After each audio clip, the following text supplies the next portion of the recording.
Meus irmãos, mais uma vez boa noite a todos, a graça e a paz do nosso Senhor nos abençoe. Vamos abrir a palavra do nosso Deus no Evangelho segundo Mateus, no capítulo 25. Evangelho segundo Mateus, capítulo 25, do verso 31 ao 46. Eu planejo começar em breve uma série de exposições no Sermão do Monte, que é no capítulo 5, mas hoje nós iremos ver a exposição do texto de Mateus 25, do 31 ao 46, que fala do grande julgamento, o retorno do nosso Senhor Jesus Cristo. Mateus 25, do 31 ao 46. Vou ler o texto, os irmãos acompanham, a palavra de Deus.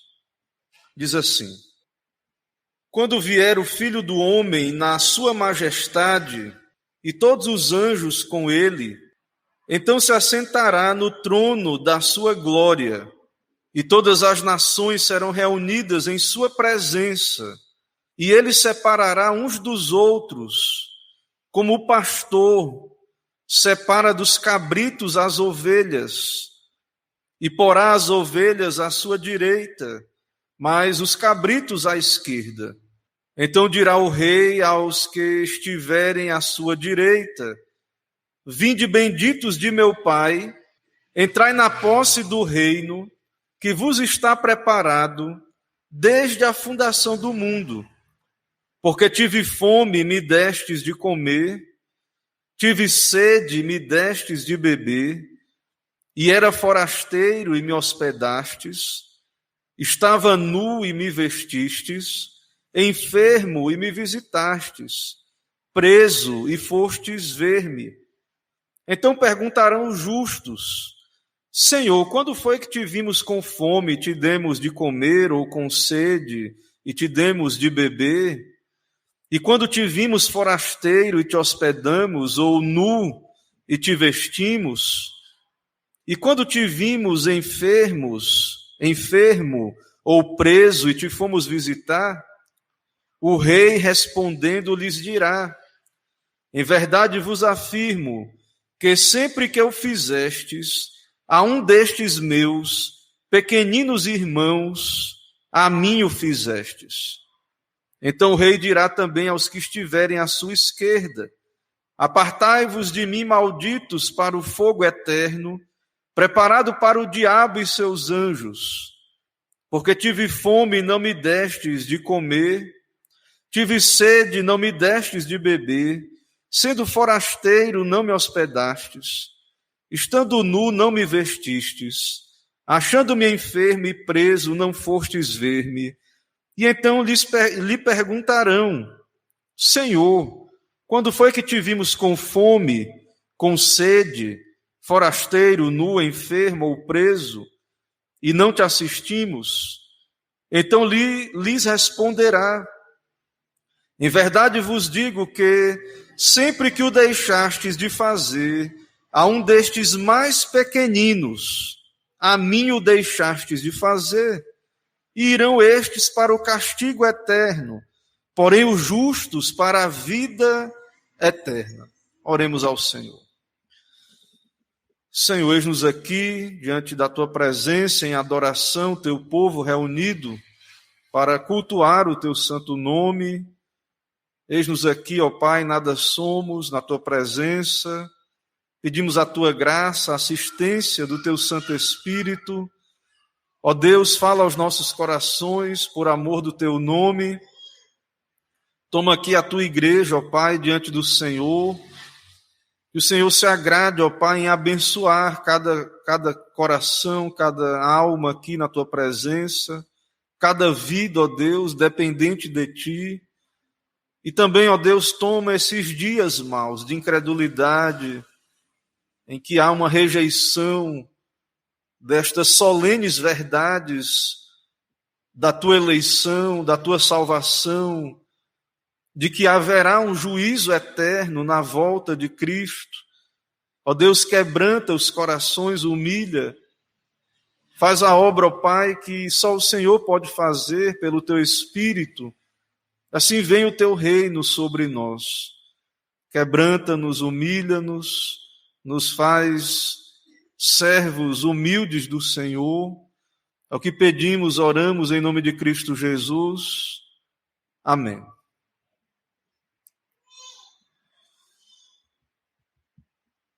Meus irmãos, nós estamos diante de um texto das Santas Escrituras que descreve, um dos textos que descrevem o fim do mundo, ou o fim dos tempos, esse assunto que desperta tanta curiosidade, e principalmente em tempos como os nossos, em que há crise, pandemia, guerras, rumores de guerras. Então os homens se questionam, não será esse de fato o fim dos tempos? Será que de fato a data do retorno do Messias, o relógio do tempo não está chegando aí ao seu fim? E os homens então se questionam e muitos escrevem, tentam adivinhar essa data do retorno de Cristo, mas nós sabemos que o Senhor não quis revelar esta data. Nós não sabemos exatamente quando será o retorno do nosso Senhor, embora a palavra de Deus enfatiza que Ele vem sem demora. Nós devemos desejar no nosso coração a sua vinda, Maranata, ora vem, Senhor Jesus. Nós devemos desejar isso e, em certo sentido, nos preparar. O contexto desse texto do grande julgamento nos mostra aí, por exemplo, algumas sessões anteriores aí, nos mostra a parábola do servo mau. No capítulo 24, a partir do verso 45, nós vemos a necessidade da vigilância, da preparação, de estarmos prontos para a vinda do Senhor. No capítulo 25, no começo do capítulo, nós temos a conhecida parábola das 10 virgens, que deveriam também estar prontas, preparadas, com as suas lâmpadas para a volta do Senhor. E nós temos também, a partir do verso 14, a parábola dos talentos. Ou seja, enquanto o Senhor não vem, nós devemos estar usando os nossos talentos, nos preparando para a volta do Senhor. Ou seja, não devemos estar passivos, inertes, mas ativos como servos de Deus.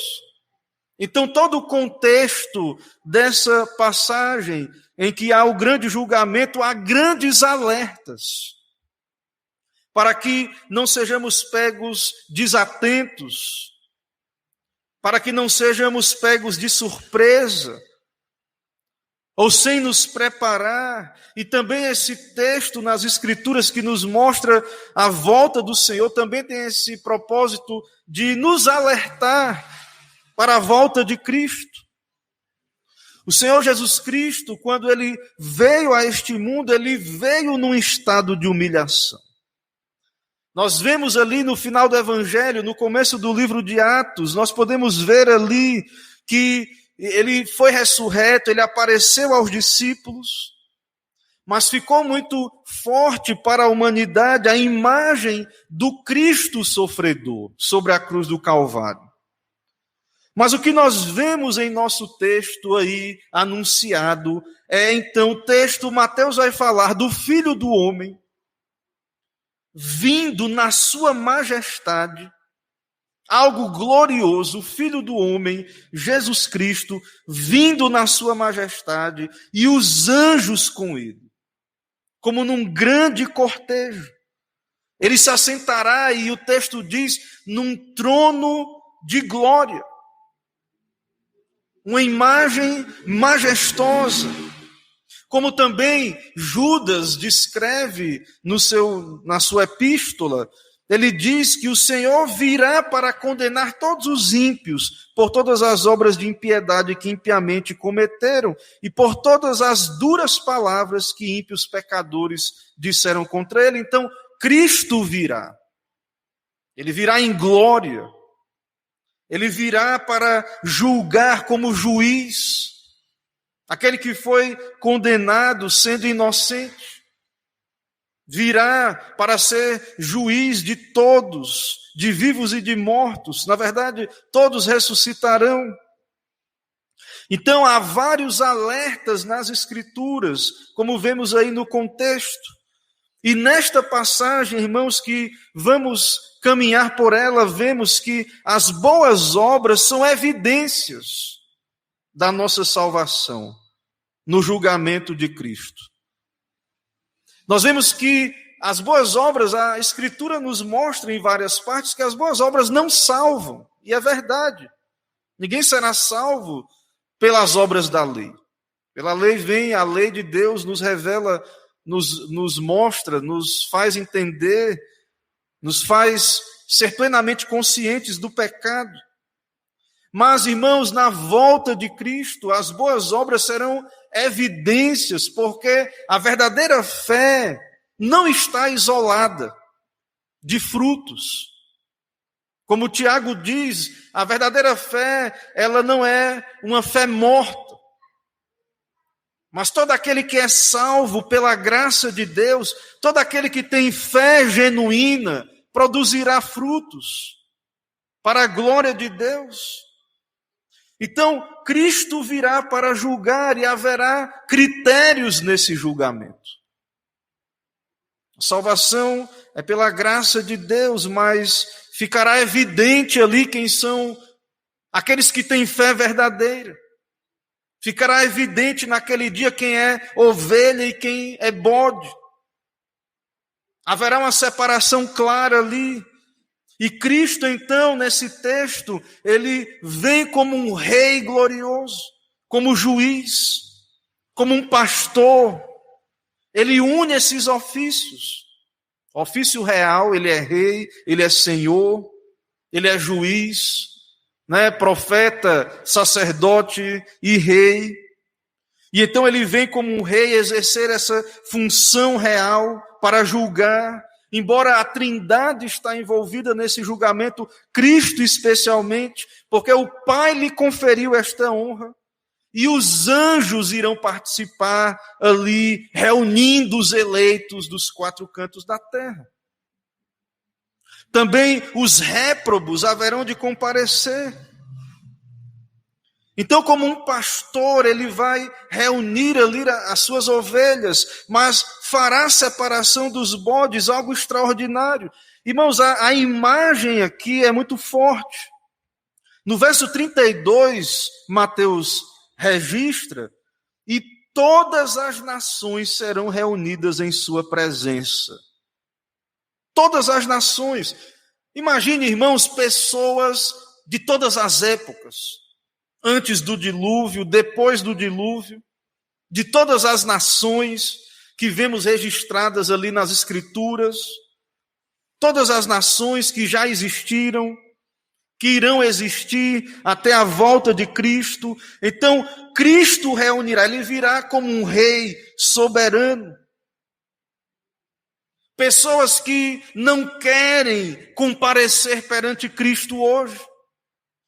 Pessoas, muitas delas, que se recusam a vir a um lugar de culto, a um lugar de adoração, que zombam, que ridicularizam Cristo, inclusive aqueles que cuspiram nele, o esbofetearam, zombaram, aqueles que o condenaram, todos serão reunidos, de todas as nações, todas as línguas, tribos e nações, ricos e pobres. Não haverá, o texto não diz nenhuma separação aqui, nação A ou nação B, ou judeu e gentil, não há nem essa separação.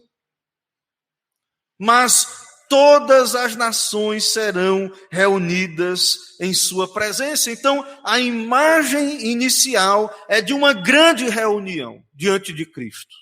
Diante do Senhor, do Rei, do Juiz. Mas imediatamente, irmãos, ao reunir toda essa multidão, que para nós é difícil imaginar, imagine, é difícil, né? Todas as pessoas que já passaram por essa terra, todos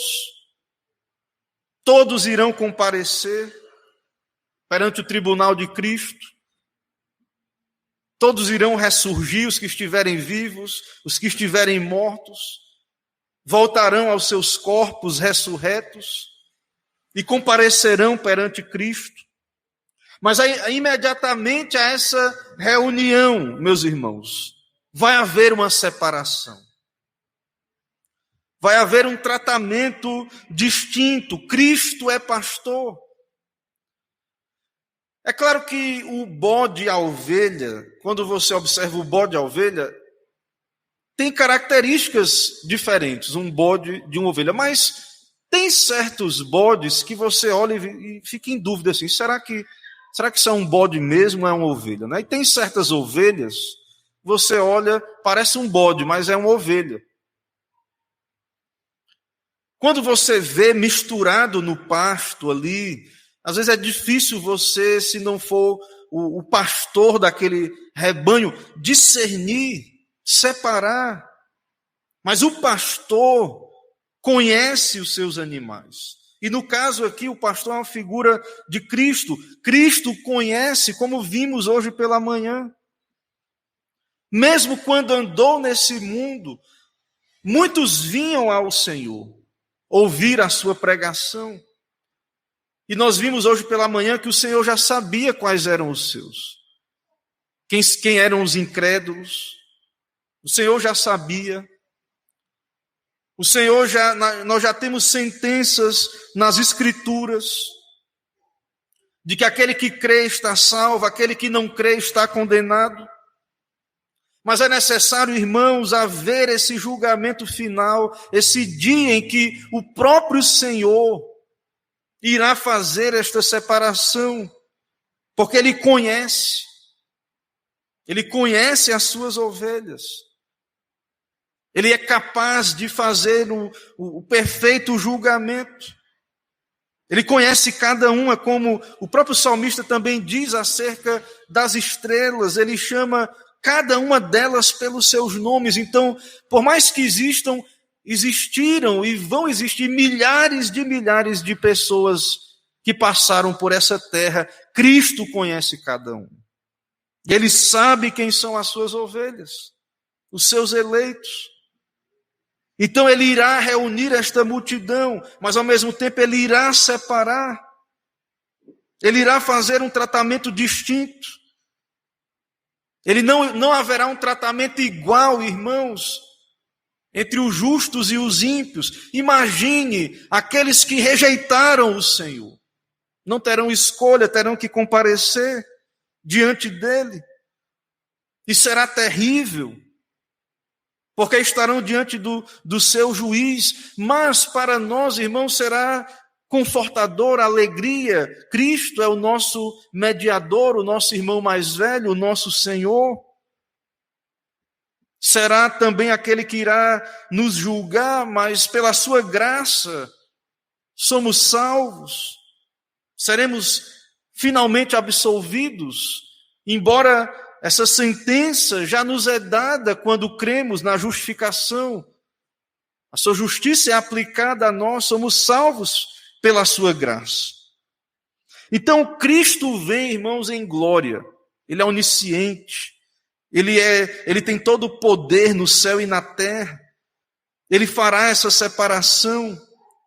Como João diz, quem nele crê não é condenado. Quem não crê já está condenado.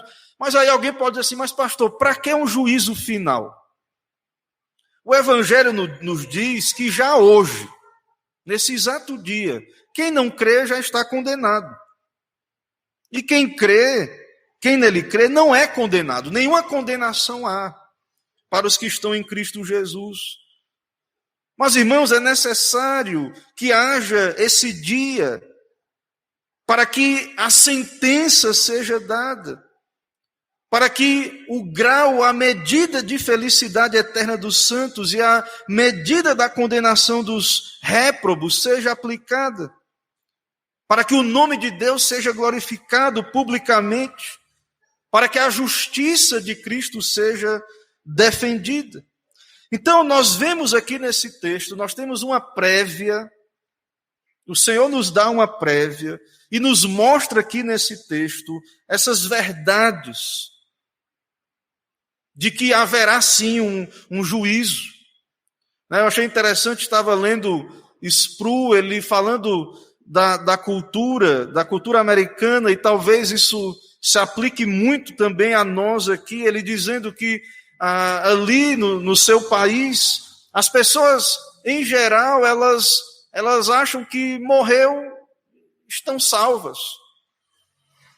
Muitos não consideram mais ali essas questões, acham que essa questão espiritual é uma questão simples e não se preparam, não examinam os seus corações, mesmo um país onde houve uma influência tão grande do Evangelho.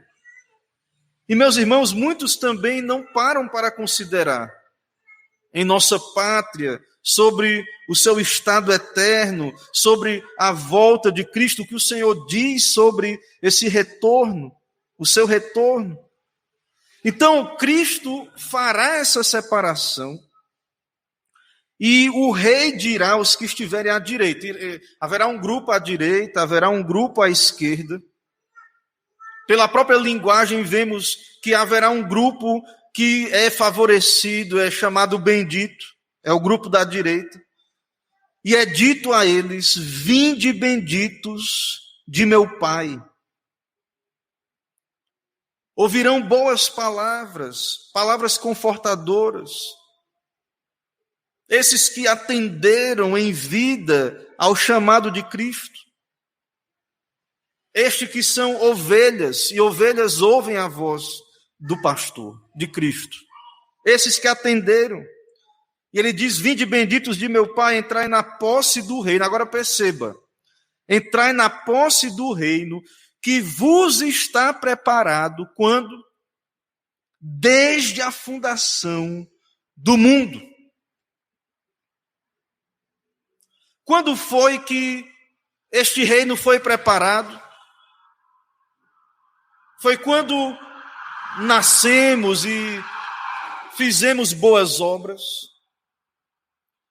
Será que Deus viu algo em nós na eternidade? Ele viu de modo onisciente, ele viu alguma coisa, ele diz: não, eu vou preparar um reino para eles. Não, irmãos.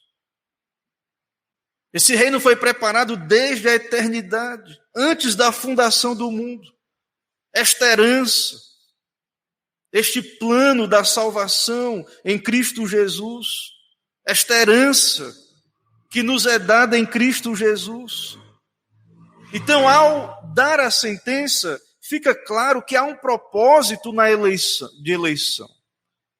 que pode ser conferido com outras passagens bíblicas, como lá em Romanos 9, quando nos é dito que Deus amou a Jacó e rejeitou a Esaú, e antes que os gêmeos fossem nascidos, Deus escolheu o seu eleito ali. Então, vinde benditos de meu Pai, os justos. Os homens não gostam de ouvir sobre o juízo de Deus, sobre essa doutrina da eleição, mas é isso que vemos no texto. Mas de repente, então, o texto nos mostra, irmãos, que no critério que o Senhor irá usar, nós vemos aí que ele cita obras, várias boas obras, e aí alguém poderá dizer: não, está vendo, a questão não é eleição. Mas o Senhor diz aí: tive fome e me destes de comer, tive sede e me destes de beber, era forasteiro e me hospedastes, estava nu e me vestistes, enfermo e me visitastes, preso e fostes ver-me. Então alguém pode dizer: está vendo, são as obras, a salvação então é pelas boas obras. E, meus irmãos, não é isto. O que estamos vendo aqui é que a verdadeira fé, ela sim é acompanhada de obras. Somos salvos pela graça, mas nunca a fé genuína está isolada, sozinha. E, na verdade, nós vemos que esses eleitos, eles nem sabiam que estavam fazendo estas boas obras. Eles nem sabiam. Ele disse: Senhor, quando foi que te vimos com sede, te demos de comer, ou forasteiro, ou nu, ou enfermo? Ou seja, irmãos, esses santos, esses justos, é algo natural. Quando somos salvos pela graça de Deus, Deus nos dá o seu Espírito. Ele nos inclina a estas boas obras. Então esses justos, eles naturalmente fizeram essas obras. E então Cristo diz a eles, o rei lhes dirá: em verdade vos afirmo, que sempre que fizestes a um destes meus pequeninos irmãos, a mim me fizestes. Ou seja, irmãos, quando vivemos a vida cristã, quando praticamos o amor cristão, servimos uns aos outros, o nosso irmão, mesmo que não saibamos, não estejamos conscientes, aquilo que fazemos aos nossos irmãos, nós estamos fazendo ao Senhor Jesus Cristo. Porque há uma união, há uma doutrina da união entre o crente e Cristo Jesus. Então nós devemos entender isso, que o verdadeiro salvo, ele vai ser um imitador de Cristo. Ele vai atender a doutrina de Cristo. Ele vai então servir a Cristo, fazendo boas obras. Então, nós não somos salvos pelas obras, mas nós somos salvos para as boas obras. Perceba isso, nós não somos salvos pelas obras, mas nós somos salvos para as boas obras. Somos feitura, Paulo diz em Efésios 2, feitura dele, preparados de antemão para estas boas obras. Nós somos salvos para sermos feitos à imagem de Cristo. Então essas obras são fruto da graça, daqueles que receberam a salvação. Então nós, unidos a Cristo, nós vamos fazer estas boas obras, nós vamos, enquanto estamos caminhando, nós vamos, ao obedecer a palavra de Deus, ao ouvir a lei de Deus, ao obedecer pela graça, com a ajuda de Deus, nós vamos servir uns aos outros, nós vamos servir a este mundo, nós vamos manifestar este amor. E como vemos aí, isso foi feito de modo desinteressado. A tal ponto que os justos, ele diz: quando foi, Senhor, que fizemos estas obras? E Jesus diz: tudo o que fizeste a esses pequeninos irmãos, fizeste-os a mim.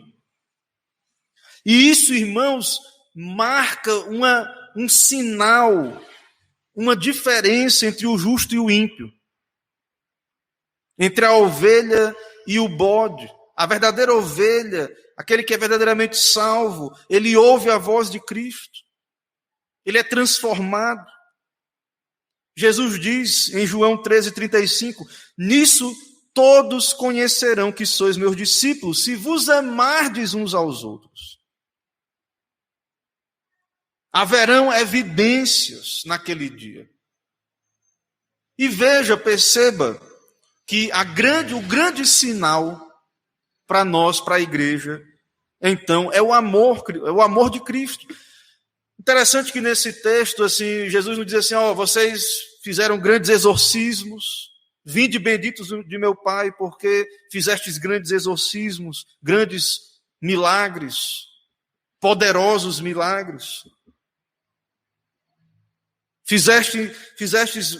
Usastes aí e fizeste grandes curas em meu nome.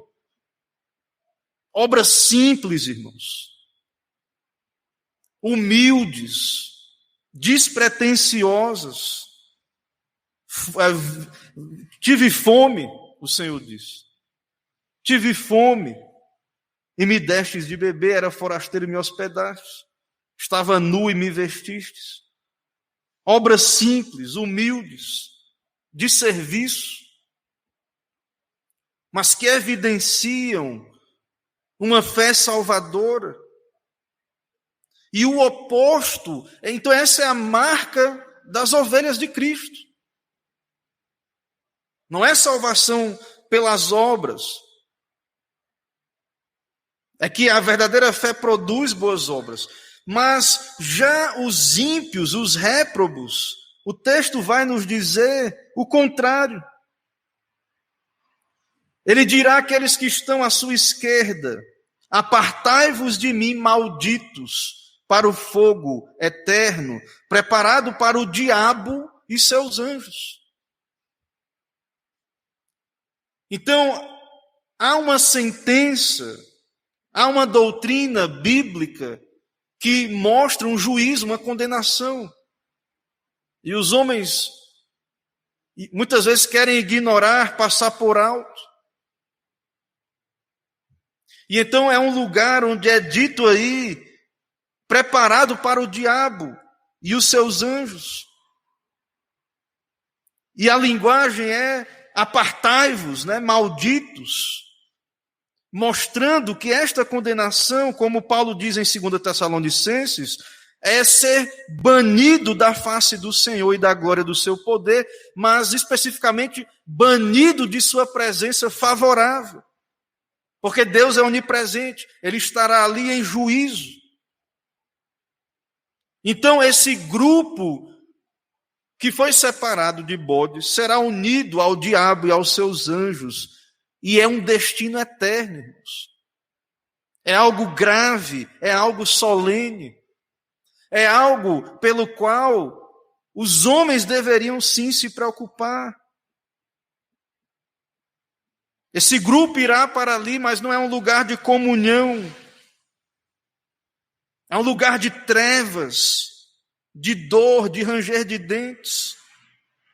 Deus estará ali em juízo, abastecendo aquelas chamas do inferno para que nunca se apaguem. É uma cena terrível. E alguém pode dizer, mas por que, pastor, uma sentença tão terrível, um inferno eterno? E o Senhor nos antevê aí esse julgamento. E Ele nos diz, veja o que será dito para esses réprobos, no verso 42 em diante. Porque tive fome e não me destes de comer, tive sede e não me destes de beber, sendo forasteiro não me hospedastes, estando nu não me vestistes, achando-me enfermo e preso não fostes ver-me. E eles perguntaram, Senhor, quando foi que te vimos assim? Ou seja, Senhor, se nós tivéssemos visto o Senhor, é claro que nós teríamos te acudido, te socorrido. Quando foi, Senhor, que te vimos com fome e sede, forasteiro, nu, enfermo ou preso? E Jesus então diz, sempre que o deixastes de fazer a um destes mais pequeninos, a mim o deixaste de fazer. Esses pequeninos irmãos, estes meus irmãos, sempre que deixastes. Então, irmãos, nós vemos aí algo interessante, porque é claro que todo pecado, ele é uma quebra da lei de Deus. Todo pecado, o seu salário é a morte, o salário do pecado é a morte. E de fato é algo terrível o que a Bíblia descreve sobre a condição do homem caído. Mas interessante, irmãos, é que Cristo não está dizendo assim, vocês serão apartados de mim. E ele não cita aí uma lista de pecados escandalosos. É claro que há outras partes da Bíblia onde há listas de pecados. E é claro que essas listas são importantes. Mas interessante é que o que é dito aí, as listas de pecados seriam mais ou menos assim, isso aqui são coisas positivas que os ímpios fizeram. Mas nós nos esquecemos que o que marca um ímpio, um bode, não é só eles estão fazendo maldades, impiedades, quebrando a lei de Deus. Mas tem algo muito importante também, que é o que eles deixam de fazer. O que marca o perdido não é só o que ele está fazendo, é o que ele não faz. E a verdade, irmãos, dos não regenerados, daqueles que não estão com Cristo, daqueles que não foram salvos ainda pela graça de Deus, a verdade é que toda a sua vida é uma vida de impiedade. Eles não têm boas obras. Nunca praticam as verdadeiras boas obras e não podem praticar. Porque as boas obras são feitas em obediência a Deus, em submissão a Deus, por amor a Cristo. Então, quando o Espírito ilumina um pecador, ele percebe que o problema dele não é apenas que é claro que ele tem vários pecados, mas também que ele não tem nada diante de Deus, nenhuma justiça.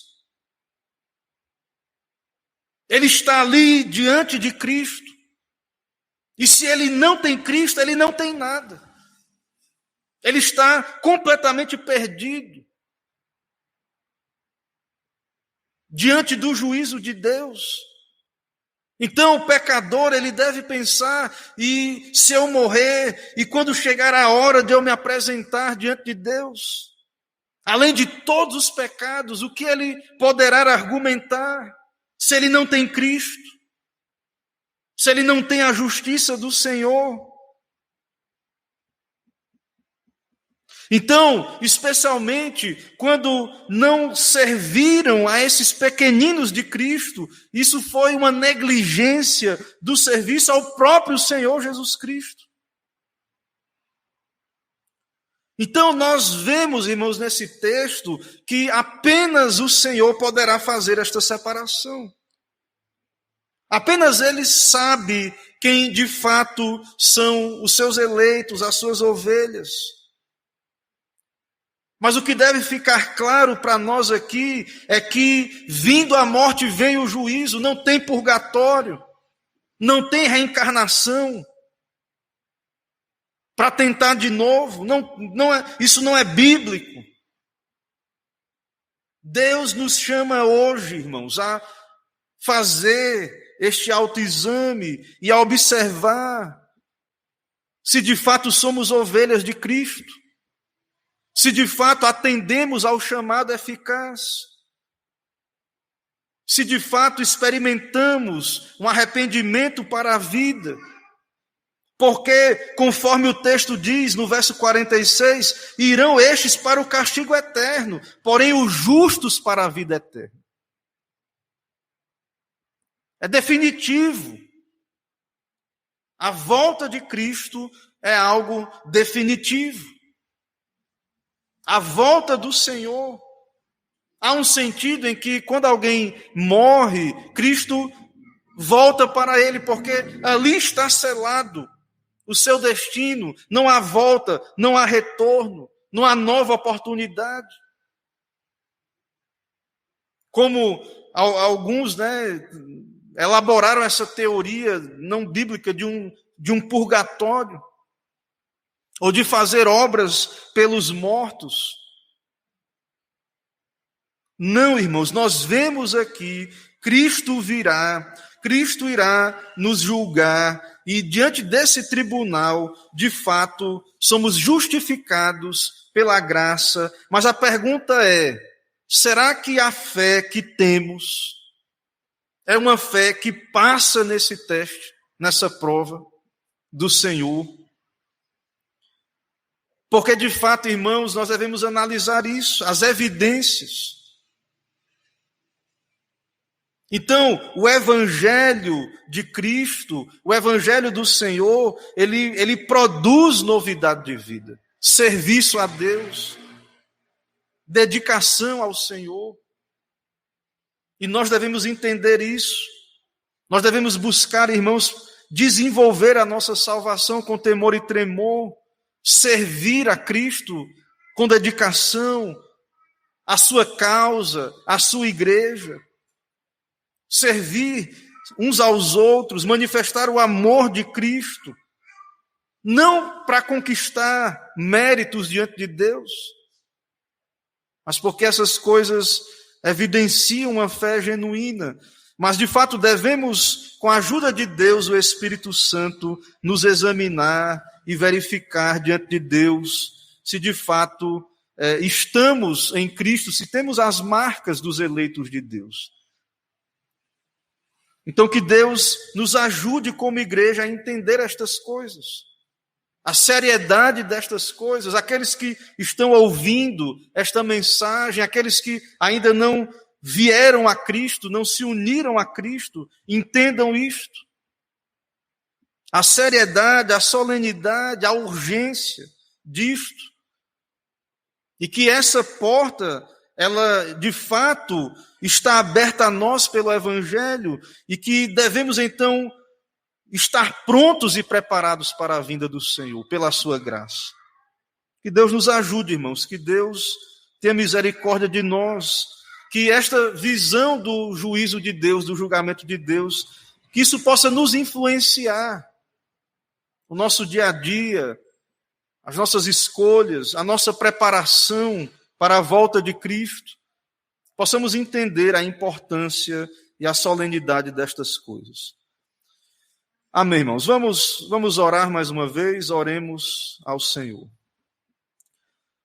Senhor, eis-nos aqui na Tua presença, nesse momento, ó Pai, em que ouvimos essas verdades da volta do Senhor, deste plano Teu de salvação que é desde a eternidade, deste juízo, desta separação, ó Deus, que será feita, e quebranta, ó Deus, os nossos corações, ó Pai.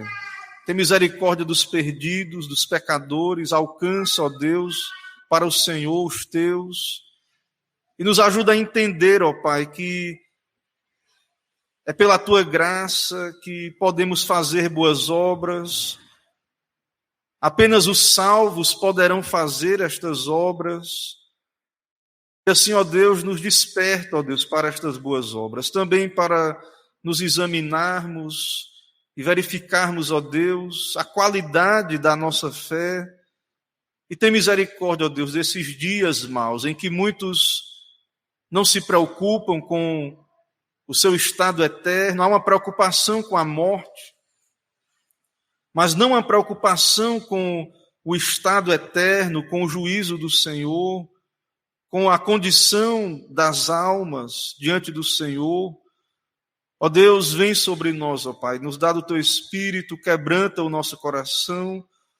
Também, ó Pai, traz conforto a pecadores angustiados, que o Senhor possa quebrantá-los, conduzi-los a Cristo, aqueles que ainda não têm uma paz que vem do Senhor, que o Senhor os alcance, que o Senhor tenha misericórdia, ó Pai, aplica a Tua palavra aos seus corações, que possam, ó Deus, ir a Cristo pela fé e nos abençoa, ó Pai, nos dá a Tua bênção, nos dá a Tua graça, é o que pedimos, oramos em nome de Cristo Jesus. Amém. Irmãos, vamos cantar mais um hino ao nosso Deus e depois desse hino faremos a oração final, impetraremos a bênção apostólica e entoaremos o tríplice amém. Louvemos ao Senhor.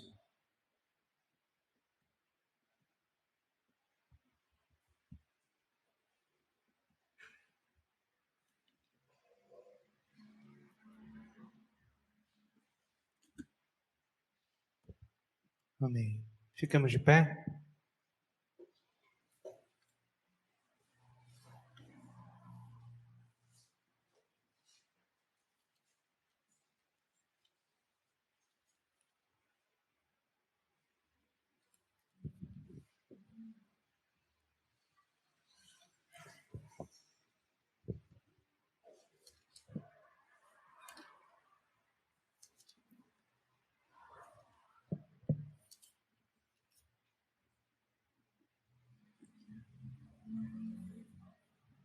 Vamos então ao hino de número 116.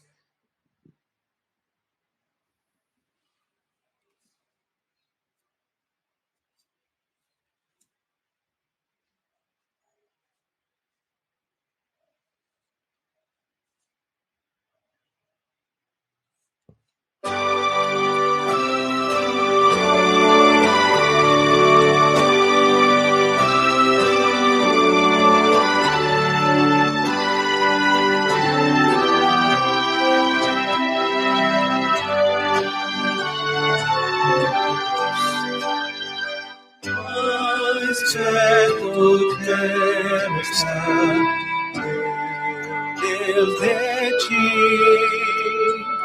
ainda que seja glória a ti, sempre de suplicar, mais perto quero estar, mais perto quero estar, meu Deus de ti. Mesmo vagando aqui na solidão,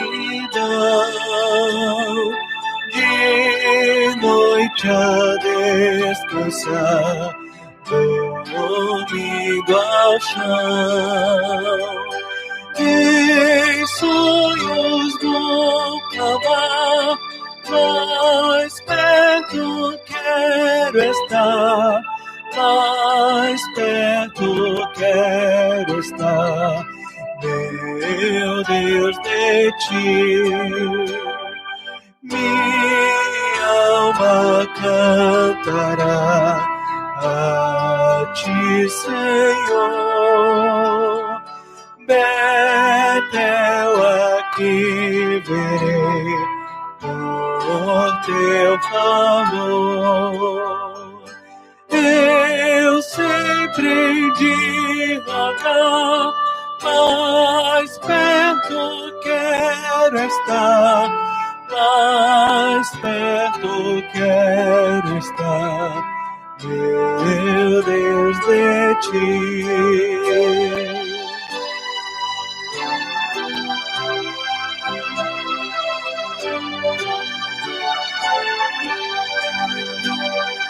E quando a morte enfim me chamar, nos céus com o Senhor irei morar. Então me alegrarei perto de ti, meu rei, perto de ti, meu rei, meu Deus de ti.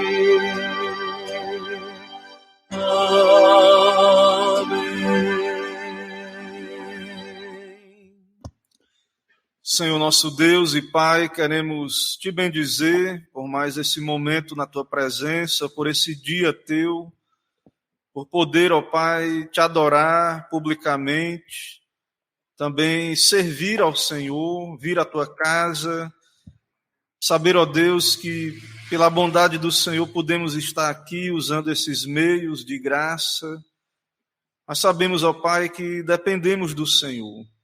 Nos desperta, nos dá entender, ó Deus, o propósito para o qual o Senhor nos tem dado a vida, viver nesta terra, estar neste mundo, para conhecer o Teu Evangelho e essas verdades, essas verdades solenes, e que possamos como igreja estar alertas, preparados, possamos entender, ó Deus, o Teu propósito para com essa mensagem, entender, ó Deus, que precisamos ser servos prudentes e estarmos aguardando a volta do Senhor, e que o Senhor nos ajude, ó Pai, a sermos achados, desenvolvendo os talentos do Senhor e servindo ao Senhor, manifestando evidências de uma fé genuína nesta terra, ó Pai, e abençoa, Pai, essa semana que o Senhor nos dá, guarda o Teu povo, protege, abençoa cada irmão. Te pedimos também, ó Deus, pelos irmãos que têm enfrentado dificuldades, lutas. Queremos orar especialmente pela nossa irmã Daniela ali no seu retorno, a seu trabalho, ó Deus, tendo em vista a maternidade. E que o Senhor tenha misericórdia ali, ó Pai, do irmão Jaime, irmã Daniela, dá a eles graça para vencerem, ó Deus, esse momento, guarda eles, protege, abençoa também os filhos. Te louvamos, ó Deus, por essa família. Também pedimos a tua misericórdia, ó Pai, para o irmão presbítero Alcides. Ó Deus, sustenta ali a vida do teu servo, a sua família.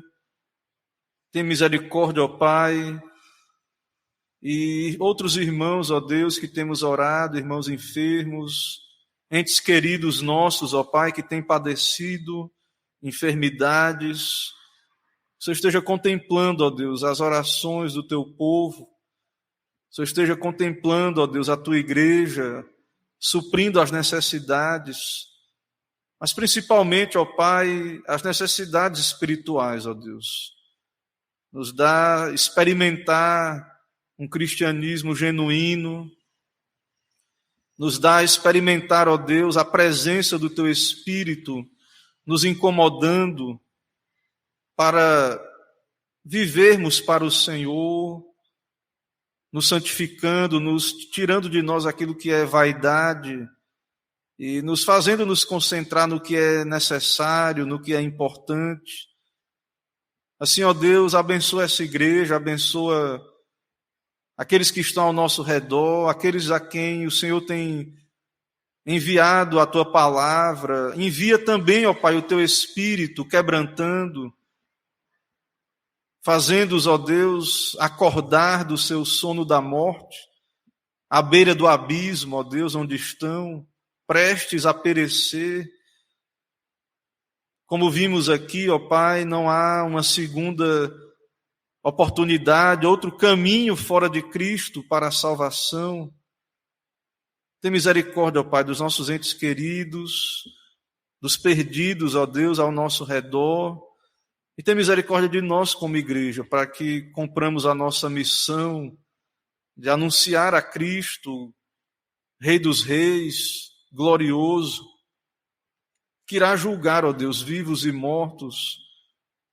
Ó Deus, vem o teu reino, ó Pai, sobre nós e abençoa, ó Deus, cada irmão, cada família. Abençoa, Pai, com a tua graça. Se nos dá a tua bênção, nos dá a semana de paz, nos dá a noite também abençoada na presença do Senhor. É o que pedimos, oramos, em nome de Cristo Jesus, te agradecemos. Amém. Agora, irmãos, recebam a bênção, ide em paz, que a maravilhosa graça do nosso Senhor e Salvador Jesus Cristo seja com cada um de nós, que o amor de Deus, nosso eterno Pai, a comunhão, a consolação, as consolações do Espírito Santo de Deus, seja sobre todos vós e o povo de Deus espalhado por toda a terra.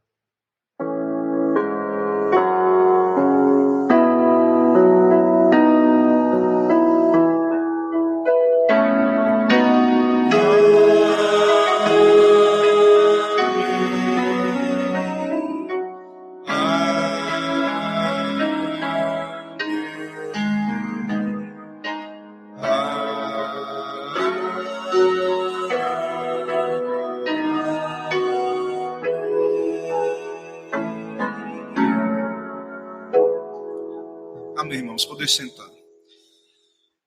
Meus irmãos, nós encerramos esse momento de adoração, louvando a Deus por esse dia do Senhor, pela confraternização que tivemos aqui, muito agradável.